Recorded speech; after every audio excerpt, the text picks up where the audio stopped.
Hello बच्चों, आज की इस वीडियो में हम बात करेंगे गॉस डाइवर्जेंस थ्योरम और स्टोक्स थ्योरम, जो कि वेरी वेरी मोस्ट इंपॉर्टेंट है आपके 11 दिसंबर के फिजिक्स के एग्जाम के लिए।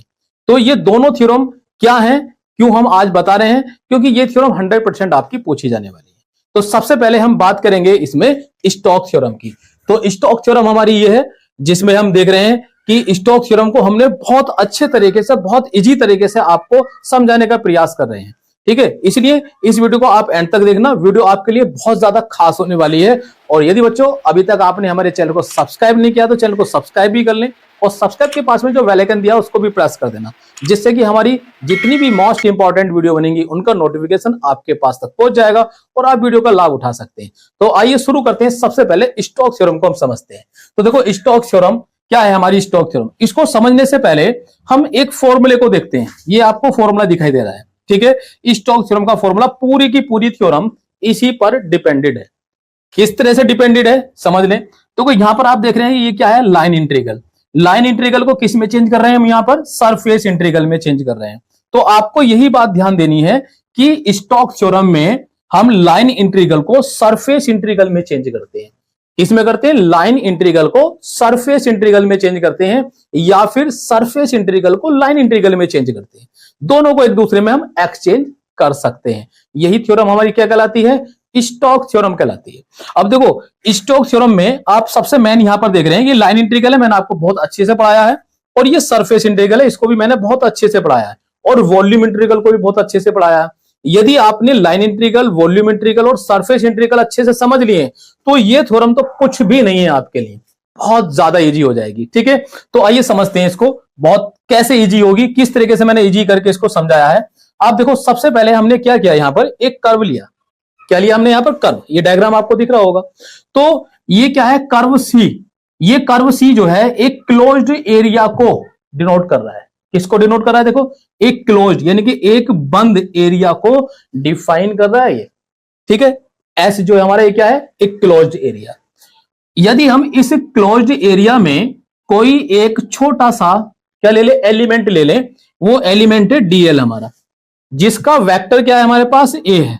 बस पूरा खेल इसी पर डिपेंडेड है, इस ए वेक्टर पर। इसमें क्या है कि ये जो हमारे पास कर्व है, इस कर्व पे जो हमने एक छोटा सा डीएल एलिमेंट लिया है, जिसका वेक्टर क्या है, ए है। तो इस ए वेक्टर का लाइन इंटीग्रल इस ए वेक्टर के सरफेस इंटीग्रल के क्या होता है, इक्वल होता है। देखो, मैंने यही बात यहां पर थ्योरी में लिख रखी है, क्या है, अकॉर्डिंग टू दिस थ्योरम, एक वेक्टर ए का किसी क्लोज्ड सरफेस एस के चारों ओर लाइन इंटीग्रल कर्ल ए वेक्टर के सरफेस इंटीग्रल के इक्वल होता है। मतलब क्या है कि जो हमने ये कर्व लिया है, इस कर्व का जो क्लोज्ड सरफेस है, इसका जो हमारे पास ये छोटा सा एलिमेंट लिया है डीएल, यानी कि जो हमने इसका एक वेक्टर मान लिया ए वेक्टर, तो इस ए वेक्टर का लाइन इंटीग्रल इस वेक्टर के कर्ल, कौन सा कर्ल, कर्ल ए वेक्टर, इसके कर्ल के सरफेस इंटीग्रल के क्या होता है, इक्वल होता है। अर्थात इसको हम समझ सकते हैं यहां पर कि ये क्या है, लाइन इंटीग्रल है, ए वेक्टर का line integral, integral a vector dot DL vector is equal to इस वेक्टर के कर्ल के, यानी कि इसके कर्ल, कर्ल ए वेक्टर।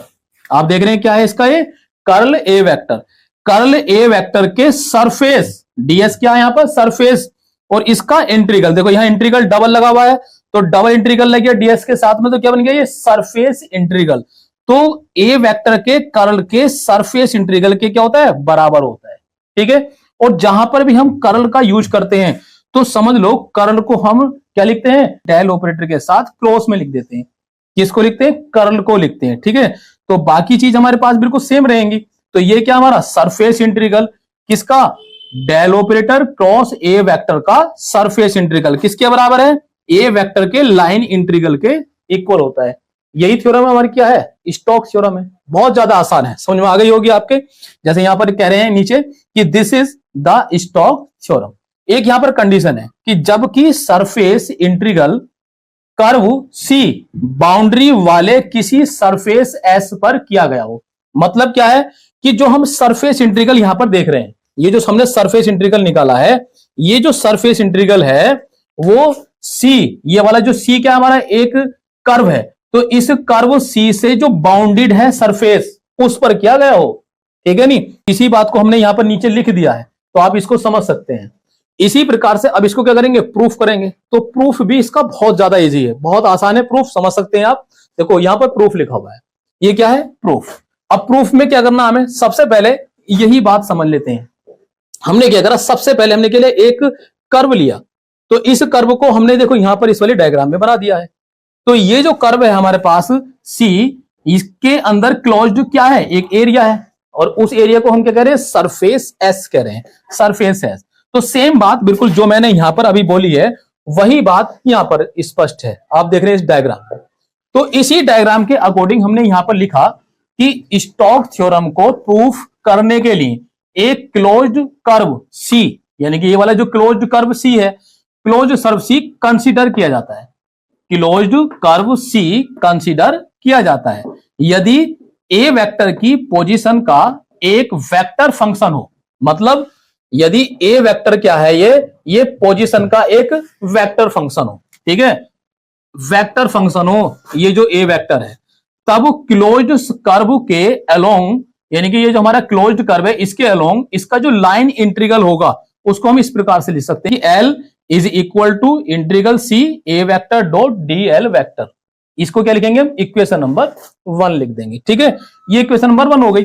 ये कौन सी कंडीशन हो गई, सेम यही वाली कंडीशन जो हमने ये डायग्राम बनाया। अब क्या करेंगे, ये तो हमारा एक सिंगल कर्व सी था, अब हम इसको छोटे छोटे पार्ट में डिवाइड कर देते हैं, यानी कि बहुत सारे पार्ट में डिवाइड कर देते हैं। कितने, n is equal to infinite तक, ठीक है, n is equal to infinite तक हम इसको डिवाइड कर लेते हैं। तो आप देख रहे हैं इस डायग्राम में, ये डायग्राम है, यही वाला कर्व सी हमने इन्फानाइट तक क्या कर दिया, इसको डिवाइड कर दिया। तो जब इसको डिवाइड करेंगे तो यहां पर तो एक सिंगल कर्व है, तो ये जो डिवाइडेशन है ये बहुत सारे कर्व को डिनोट करेगा। देखो एक कर्व ये बन गया हमारे पास C1, दूसरा कर्व ये बन गया C2, तीसरा कर्व बन गया C3, C4, C5, C6 dot dot, और कहां तक चला ये, CN तक। तो ये जो सबसे लास्ट वाला कर्व है इसको हमने क्या मान लिया, CN। एक कर्व जब ये वाला सिंपल, जब ये सिंपल एक कर्व था उस कंडीशन में इसमें जो क्लोज्ड एरिया था उसको हम कह रहे थे S, क्या कह रहे थे उसको हम S, सरफेस से डिनोट करा था। लेकिन यहां पर जो कर्व बन गए हैं वो कर्व हमारे इन्फानाइट तक चल रहे हैं, यानी कि N कर्व है, बहुत सारे कर्व हैं। जब ये बहुत सारे कर्व हैं तो इनके अंदर जो क्लोज्ड एरिया होंगे वो भी बहुत ज्यादा होंगे, ठीक है नहीं। तो वो कौन कौन से मान लिए हमने, delta S1, delta S2, delta S3 dot dot, कहां तक, डेल्टा SN तक हमने ये कर्व मान लिया। पहले कर्व को, जो पहला C1 कर्व है उसके अंदर का जो एरिया है उसको डेल्टा S1 मान लिया, C2 के बीच का डेल्टा S2, इसी प्रकार से डॉट डॉट करके हमने लास्ट वाला कौन सा मान लिया, डेल्टा SN। अब देखो यही बात मैंने यहां पर लिखी है, आप देखेंगे कि अब यदि हम कर्व C द्वारा क्लोज्ड एरिया को, कौन सा वाला क्लोज्ड एरिया, ये जो S है, इस S एरिया को C1, C2, C3 dot dot CN curve द्वारा क्लोज छोटे छोटे एरिया, छोटे छोटे कौन से, delta S1, delta S2, delta S3, छोटे छोटे एरिया या चाप, इसको हम चाप भी कह सकते हैं, ऐसे इस प्रकार से खींच रहे हैं तो ये क्या बन गया, आर्क भी कहते हैं इसको, यानी कि चाप, चाप में डिवाइड करते हैं।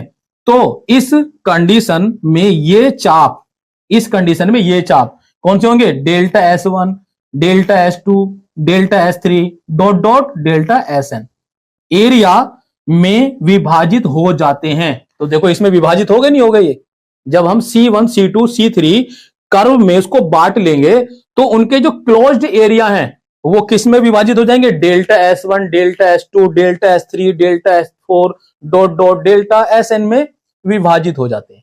क्लियर है।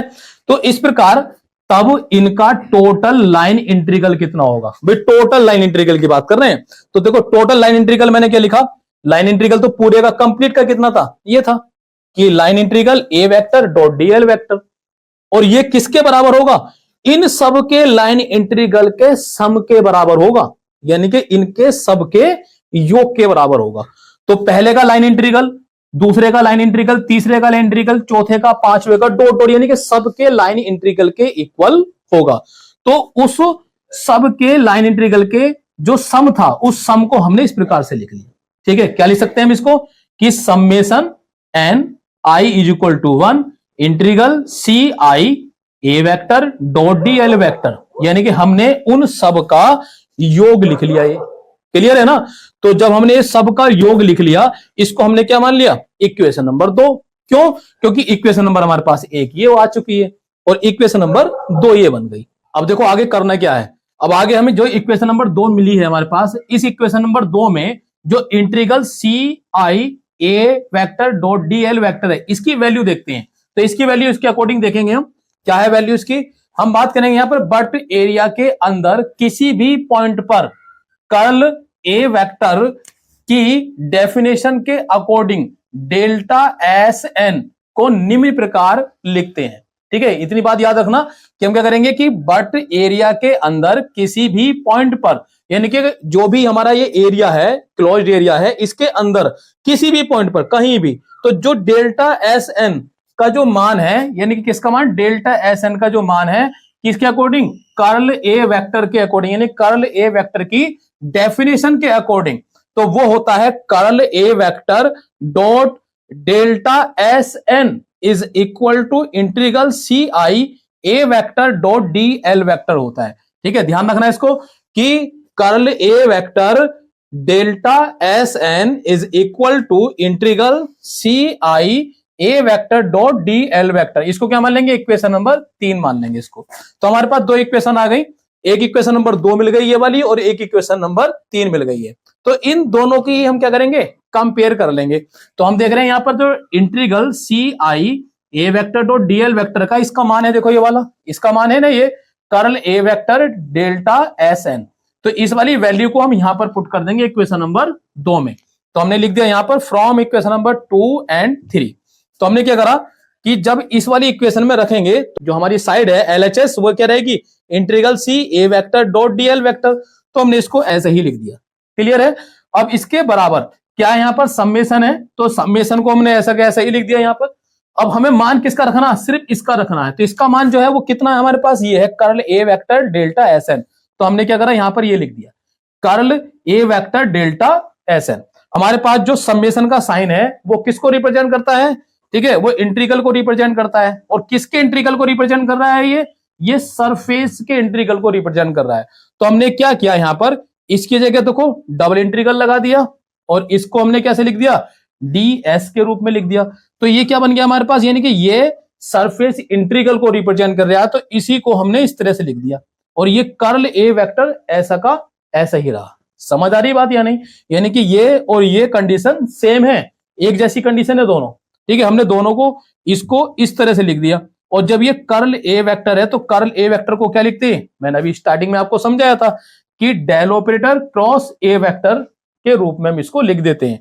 तो हमारे पास देखो क्या बन गई, इंटीग्रल यानी कि line integral is equal to surface integral. ये भी सरफेस इंटीग्रल है और ये भी सरफेस इंटीग्रल है, यानी कि इसी का मतलब है ये। तो ये हमारा क्या हो गया, प्रूफ हो गया। तो ये थी हमारी स्टोक्स थ्योरम। क्या थी ये, स्टोक्स थ्योरम। अब हम अपनी नेक्स्ट वीडियो में देखेंगे गॉस डाइवर्जेंस थ्योरम को। तो गॉस डाइवर्जेंस थ्योरम या फिर स्टोक्स थ्योरम, इन दोनों थ्योरम में से एक थ्योरम आपकी 100% आने वाली है। तो इसलिए बच्चों बहुत ज्यादा मोस्ट इंपॉर्टेंट थ्योरम है ये, इसको जरूर तैयार करके जाएं। अगर वीडियो अच्छी लगी हो तो वीडियो को लाइक करना और ज्यादा से ज्यादा शेयर करना। और बच्चों यदि आप हमारी वीडियो को पहली बार देख रहे हैं और हमारे चैनल को सब्सक्राइब नहीं किया तो चैनल को भी सब्सक्राइब कर लें और सब्सक्राइब के पास में जो बेल आइकन दिया है उसको भी प्रेस कर देना, जिससे कि हमारी मोस्ट इंपॉर्टेंट जितनी भी वीडियो बनेंगी उनका नोटिफिकेशन आपके पास पहुंच जाएगा और आप वीडियो का लाभ उठा सकते हैं। तो मिलते हैं अपनी नेक्स्ट वीडियो में, तब तक के लिए जय हिंद, वंदे मातरम।